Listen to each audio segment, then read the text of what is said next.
Welcome to Study Through the Bible, the YouTube channel where we study the Bible together in community here on YouTube. And we have been in the series going through Revelation, and we've been in it for several weeks. And if you want to go back to the beginning, then you're going to find that in the cards, the end screens, the description down below. And so if that's what you want to do, go back there. And we are in the 7 letters to the 7 churches in Revelation 2 that Jesus personally writes to the 7 churches which are in Asia Minor. And last week we talked about Ephesus, and this week we're going to be talking about Smyrna. And so just to set the stage, let's go ahead and get into this. Smyrna is modern-day Izmir. Of all the places that Jesus is going to address, the 7 places, this is the only one that actually exists in the modern day.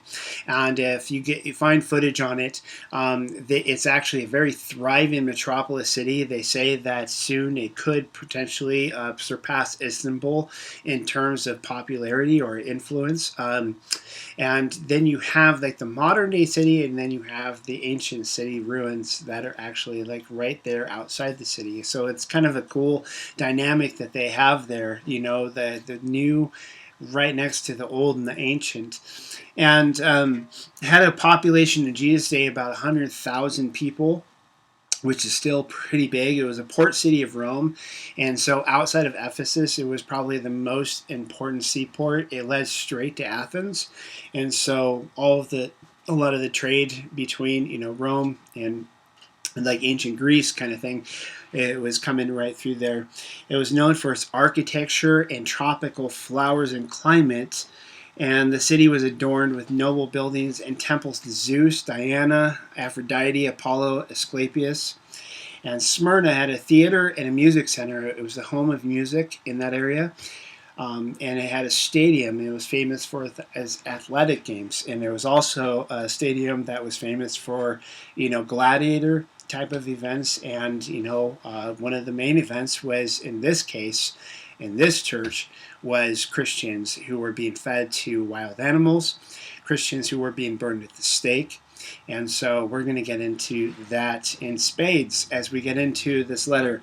But one of the things we talked about in our overview video, where we talked about the different elements that you find in these 7 letters to 7 churches,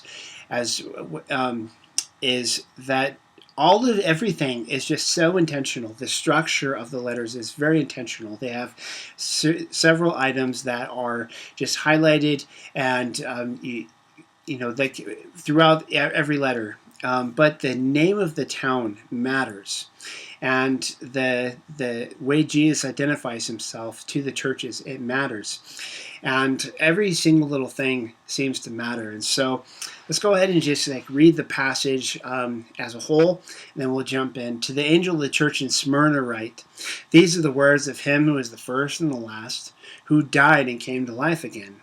I know your afflictions and your poverty, yet you are rich. I know about the slander of those who say they are Jews and are not, but are of the synagogue of Satan. Do not be afraid of what you are about to suffer. I tell you, the devil will put some of you in prison to test you, and you will suffer persecution for 10 days. Be faithful, even to the point of death, and I will give you your life as the victor's crown. Whoever has ears, let them hear what the Spirit says to the churches. To the one who is victorious will not be hurt at all by the second death.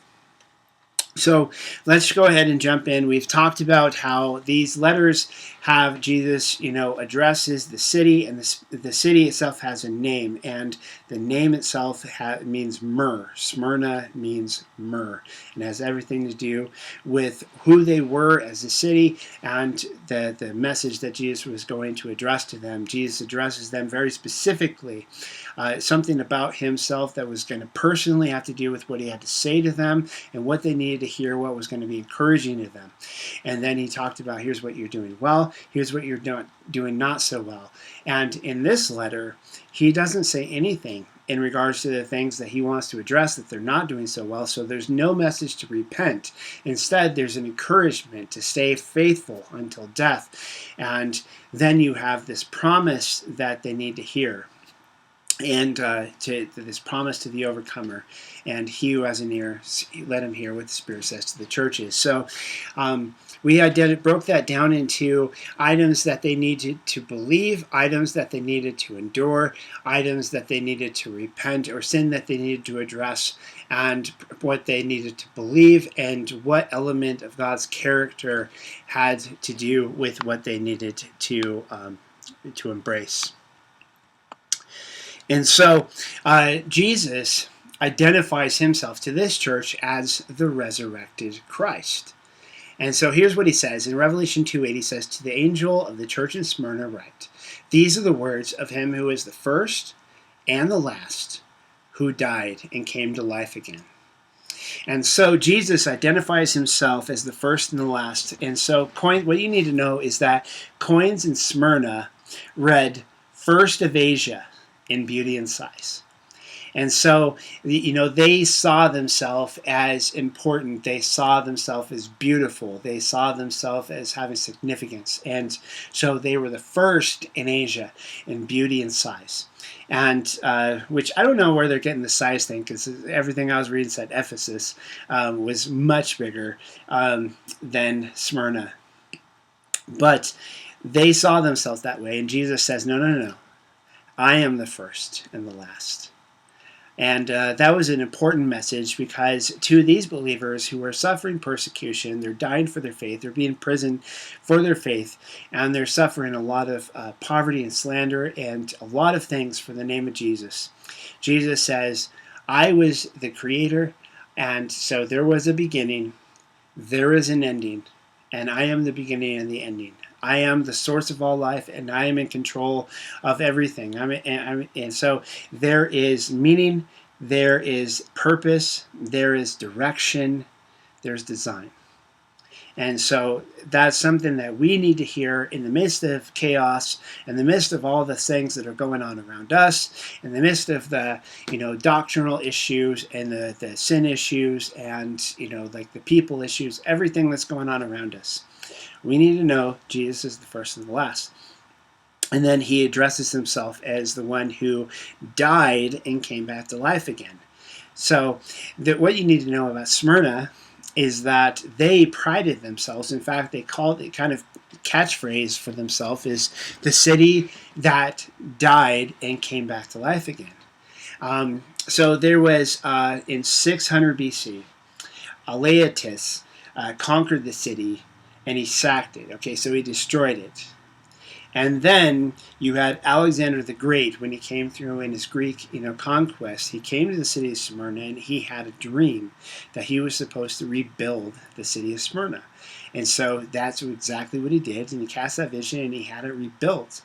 And so since that point, Smyrna has taken a lot of pride in that identity as the city that was dead and is now alive again and thriving. And even to this day, it is a thriving metropolis. And so that's pretty cool. But Jesus says, I am the one who died and I live again. Okay, so it's not the city that has the significance and that gives you significance. It's me who gives you that identity and that significance. I am the one who holds the power of the keys of life and death. So that's an important message for them to hear.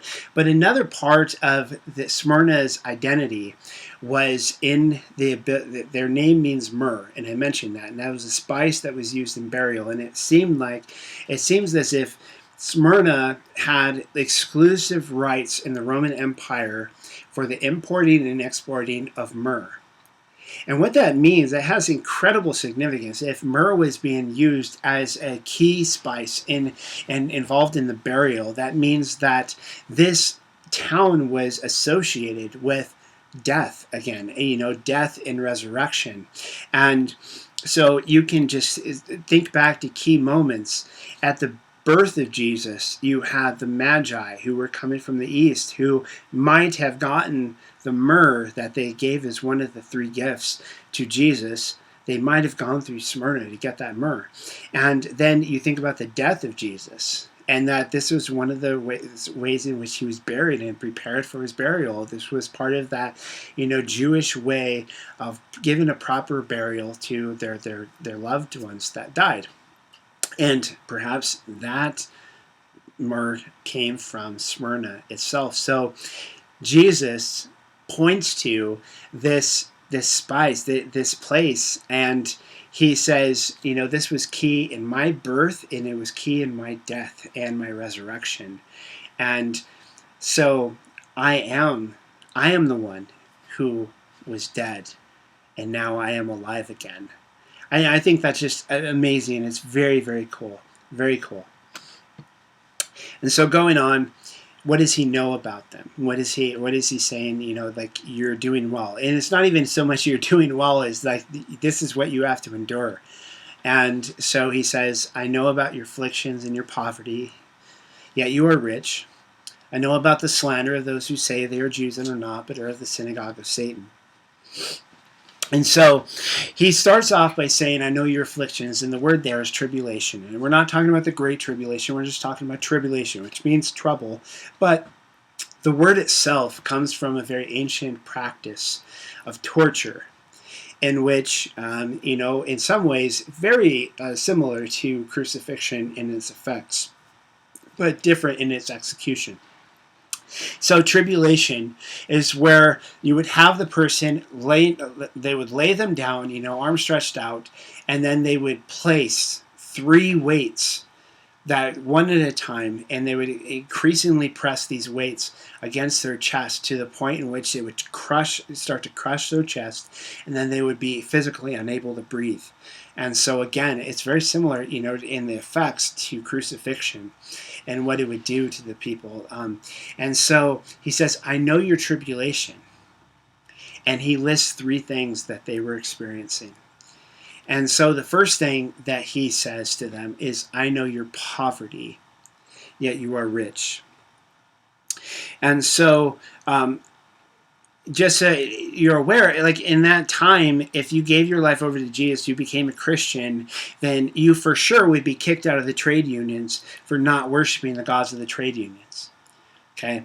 And you would be such a minority that if you were to set up a stand in the marketplace, nobody would buy from you. So, your prominence and your place in the society and people recognizing you and affiliating with you and being able to identify with you had an impact on whether they would actually buy from you. And so this would affect their ability to make money, even though they couldn't even be part of the trades that were acknowledged. And when you were a wealthy person, believed in Christ, their property was confiscated because of their faith. And so, in every way, shape, or form, to give your life over to Jesus in this day, you became an enemy of the Jewish people, and we're going to get to that in a second. But then you also became an enemy of the Roman people, the Roman establishment, because now a big part of life in the Roman Empire was giving your life over to these pagan gods, or be able to salute Caesar as Lord. And the Christians wouldn't do this. And so naturally they were in the minority, and they were the ones who would suffer at the hands. And so I know your poverty, but he says the second weight that's placed on you is, I know your slander. Now, when I was thinking about this, slander is when you're saying something that is meant and designed to ruin the reputation of somebody else. But most of the time, it's not necessarily called slander if it's true. Okay, so there's, like you can say truth, and it's not necessarily slander because you're actually making a valid accusation against that person, okay? Slander is when you are specifically saying things that are untrue about a person to ruin their reputation or their character. And so as I was reflecting on this, he's going to go into a moment. The third weight is, your persecution, right, that you're suffering. So your poverty, slander, and persecution are the 3 weights of tribulation that are being placed on them and crushing them. And Jesus says, I know about your tribulation. But we've talked about several times in the study how persecution in the American church is kind of off the table. We don't really suffer because of our faith in Jesus Christ. At least not like imprisonment, not death. We're not really threatened with those kind of realities, okay? Maybe occasionally, but for the most part, not. Slander is more realistically the thing that we have on the table. But as I started reflecting on, and especially as we get into in a moment, the types of things that are being said about these early Christians, I started thinking about what do people say about us as Christians in the 21st century and the reputation that Christianity has and Christians have. And I started asking ourselves, is it even legitimate that we would call it slander? Or is it really just more like they're speaking the truth? It's just maybe they're speaking the truth about groups that are under the banner of Christianity, and we don't necessarily subscribe to them, and we don't really agree with them or believe what they do. But what they are saying is something that they're actually experiencing. Their real life experiences that they've had with Christians who have hurt them. Their real life things that they've seen Christians doing. And I thought back to the early church even, and I thought back through Paul's letters, and I'm thinking, well, some of the things that were being said were truly slander because they weren't true. They were just rumors and hearsay and gossip, and they were used maliciously and in a way that wasn't realistic to slander their character. But then there were other things, like if you reflect on the Corinthian church in particular, like they're tolerating sexual immorality, and they're doing a lot of crazy things in the name of spiritual gifts and in the name of Jesus. And you think of like the different false doctrines that were going around even in the early church. And you think about what would a person in the first century, if they were to turn on TV and see something that was reflecting or supposed to be reflecting Christianity, what kind of things would they see? And you would see that they had a very similar problem that we do in our day, in that some of the things that people say about Christianity are just flat out not true.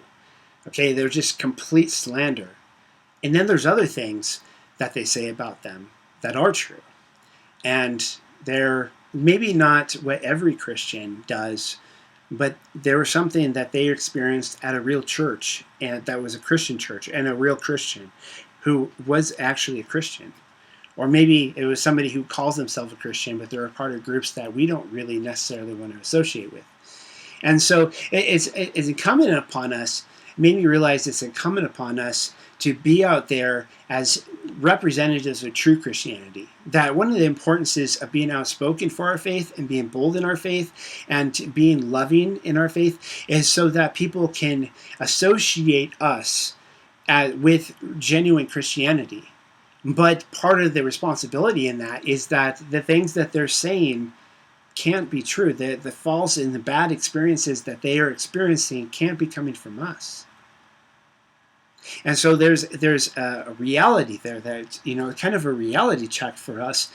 And so he says, I know you're slandering. He says, from those who say they are Jews and are not. And there's a few different viewpoints on this. And so one viewpoint is that they were Jewish in culture, but they had abandoned the Old Testament, the Torah, and they rejected Jesus as their Messiah. And so Paul would say, that you're Jewish in culture and language, but you're not really Jewish, because to be a true Jew, you need to embrace the covenant between you and God, at least in the Old Testament. But now that the Messiah has come, you can't really be a Jew and not embrace Jesus as your Messiah. And so that's one view when he talks about those who say they are Jews and are not, but they're of the synagogue of Satan, okay? And he says another view is claiming to be Jewish in heritage or title when they're not, okay? So this would be people who say that they are actually Jewish in culture, and they might even be Christians who are saying that they're Jewish in identity or their culture, but they're actually not. And there's two things that come to mind in terms of modern-day Christianity that are reflections of this.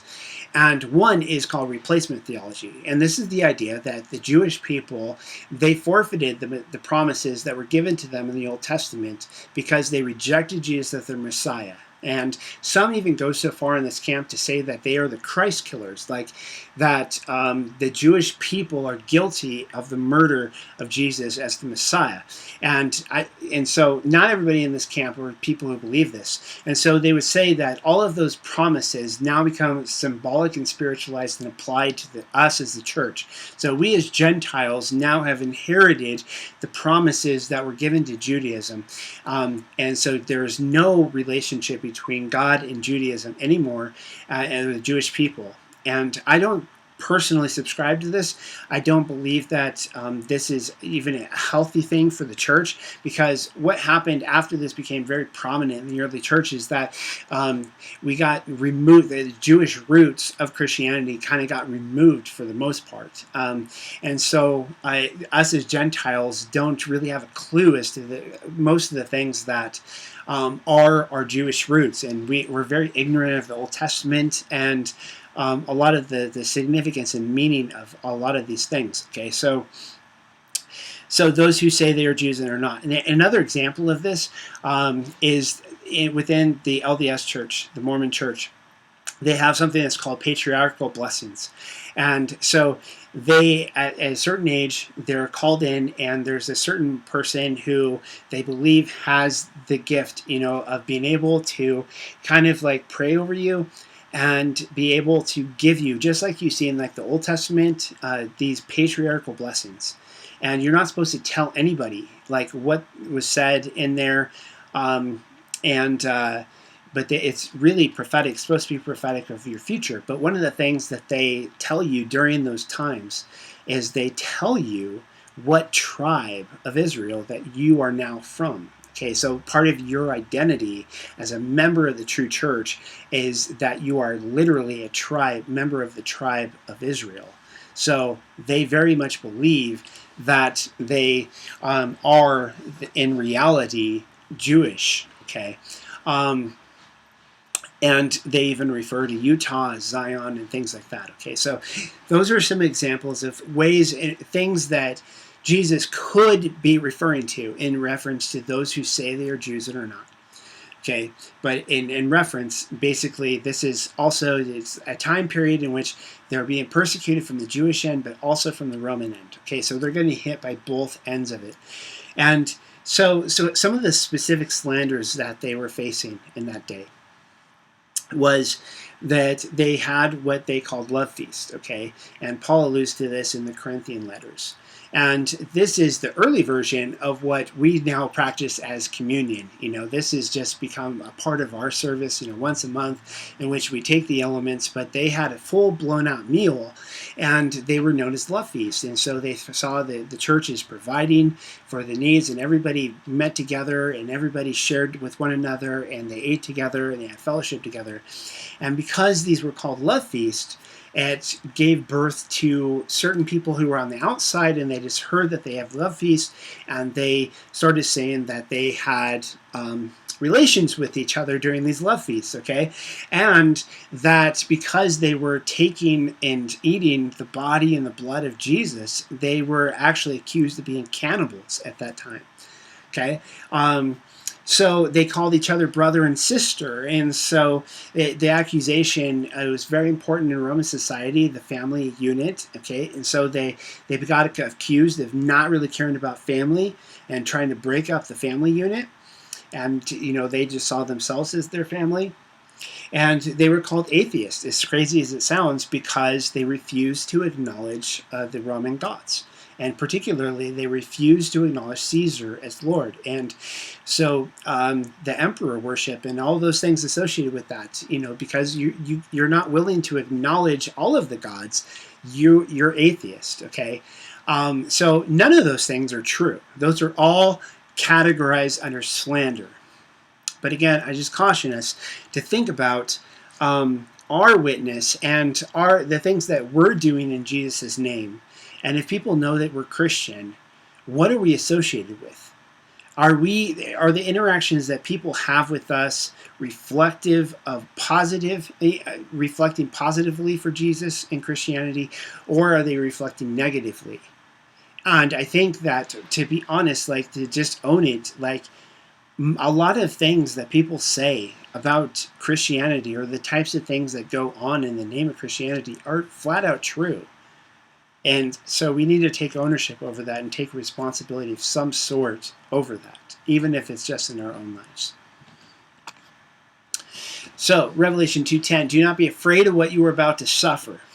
I tell you, the devil will put some of you in prison to test you, and you will suffer persecution for 10 days. Be faithful, even to the point of death, and I will give you the crown of life. And so Jesus says, don't be afraid of what you're about to suffer. Okay, it's be faithful unto death. And so those are the admonitions. And so if there's anything, any kind of sin that needs to be addressed in here, those are the only things that he really encourages them and as don't be afraid and be faithful unto death.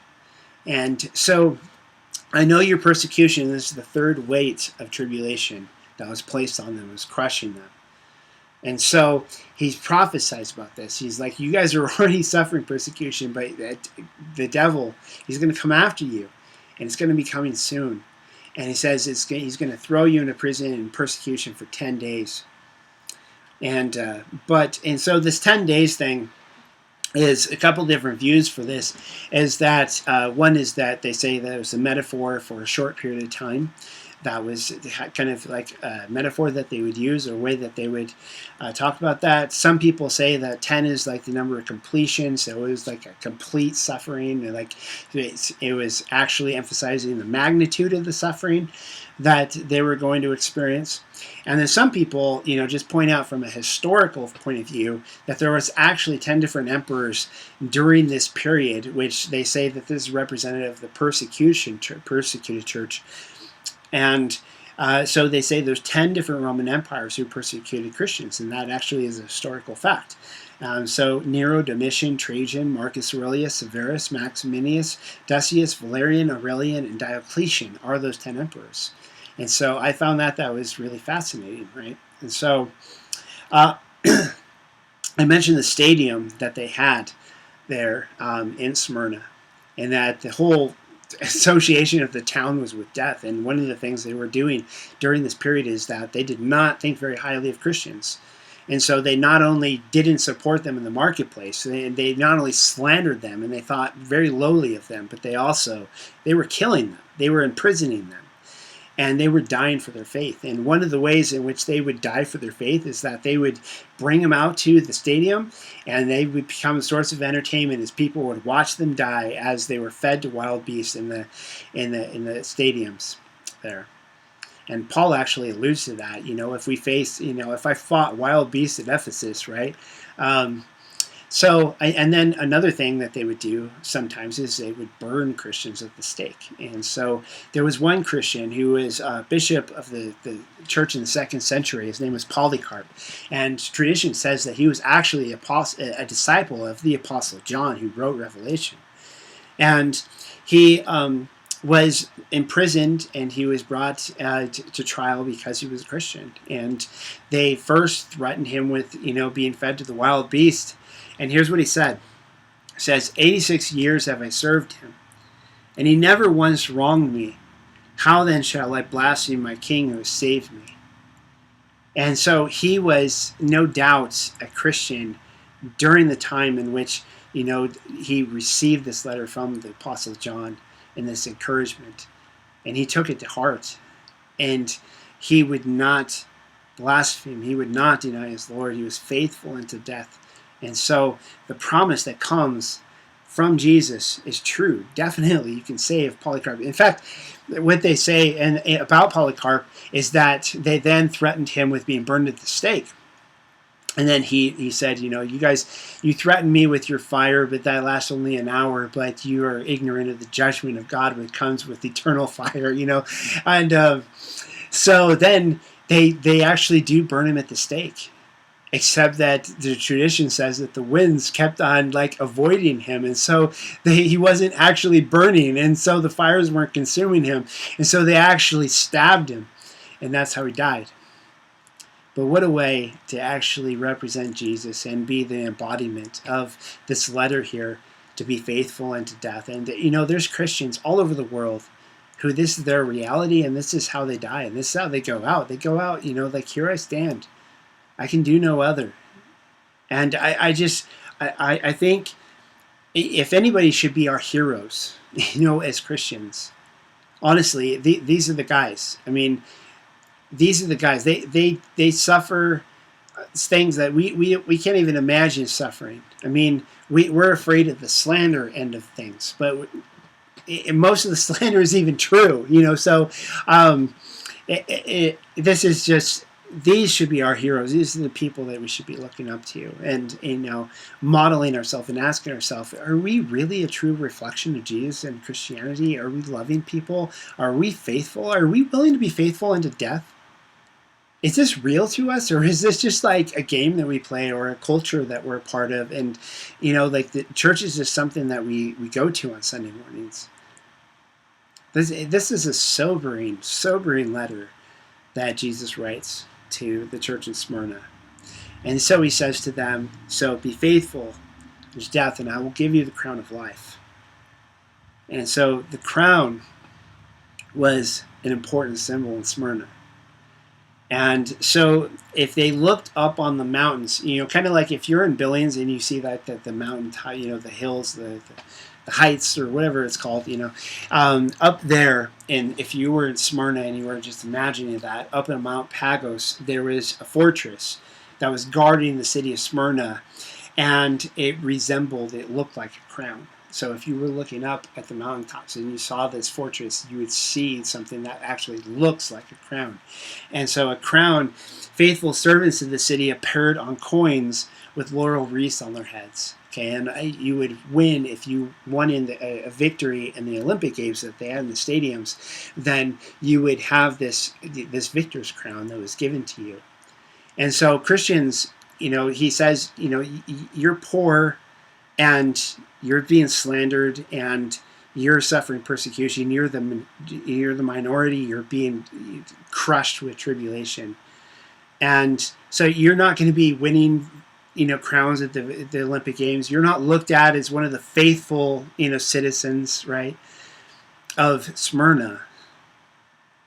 But if you're a faithful citizen in my kingdom, then I'll give you the crown of life.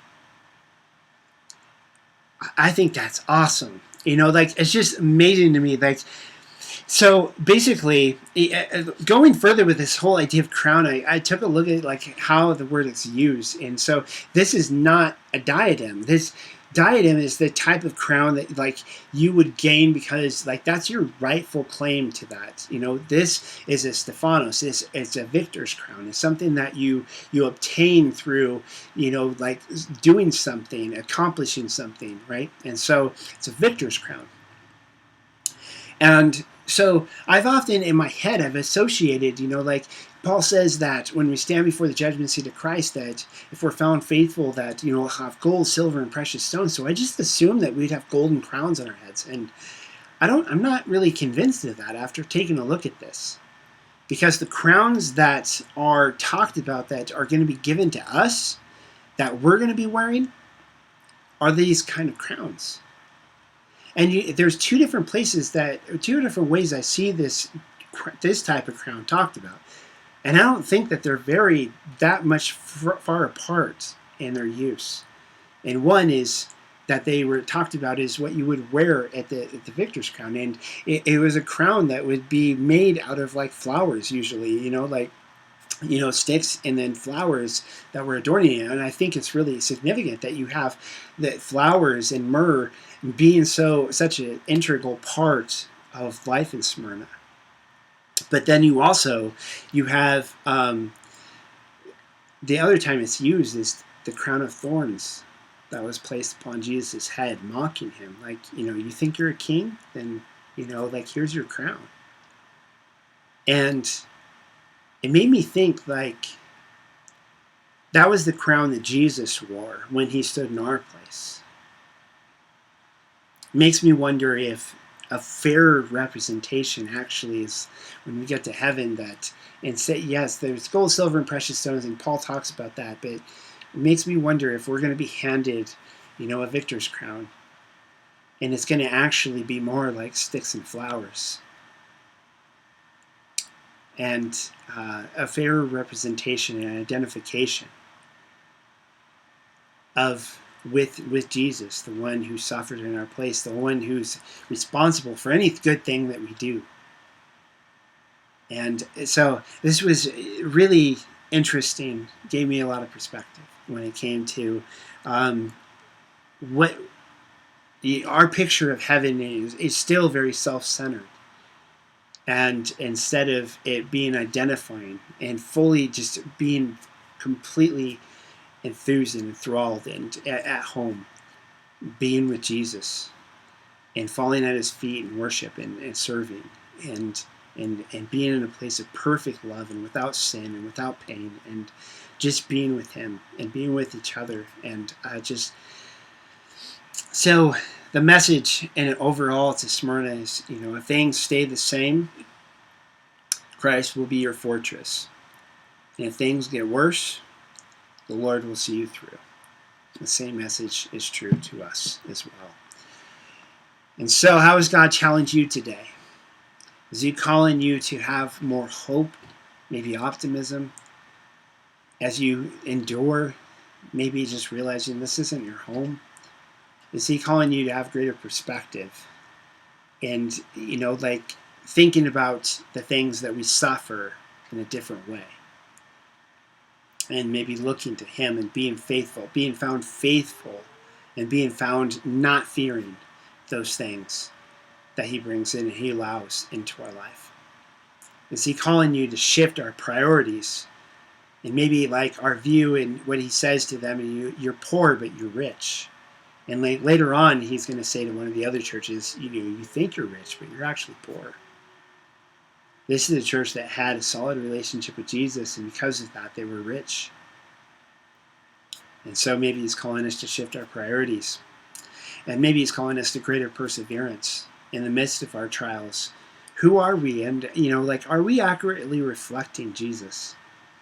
In the midst of the slander that we might, the way that people talk about Christianity, or the way that it's portrayed in culture, and asking ourselves, is that slander or is it true? And am I adding to that, or am I taking away from that? Am I changing that? What's my role in that?